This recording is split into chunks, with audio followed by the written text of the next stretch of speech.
Insolite, inattendu, intrigant ou bien encore stupéfiant, ce sont les mystères de l'art de la Nouvelle-Aquitaine. Un air d'automne tombe sur Civaux. Ici, les eaux se croisent et se recroisent dans un souci d'éternité. J'avance dans une rue et là, qu'est-ce que je vois? Qu'est-ce que je vois? Un alignement de pierres relevées comme des menhirs. Juste derrière, un cimetière.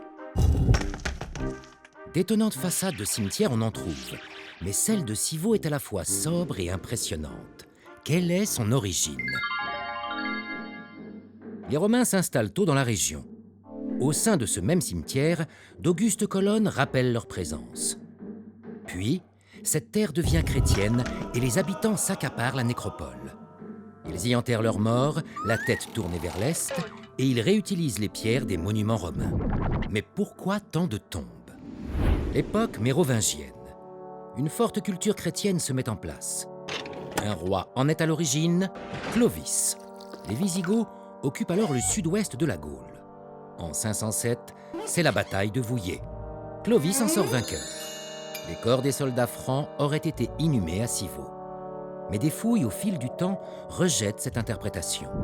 Une autre hypothèse se fait jour.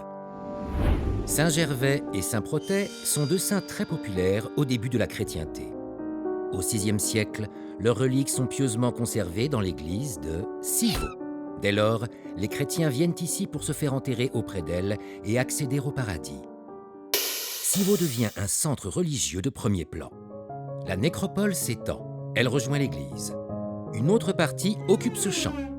Mais dès la fin du Haut Moyen-Âge, le culte des deux saints périclite. Civaux perd de son attraction. Que faire des sarcophages? On leur trouve d'autres fonctions. D'abord, ils serviront d'enclos pour le cimetière. À Civaux, les sépultures mêlent depuis 2000 ans sarcophages et tombes modernes. Ce cimetière est un lieu unique, comme sa clôture, à l'allure imposante et superbe.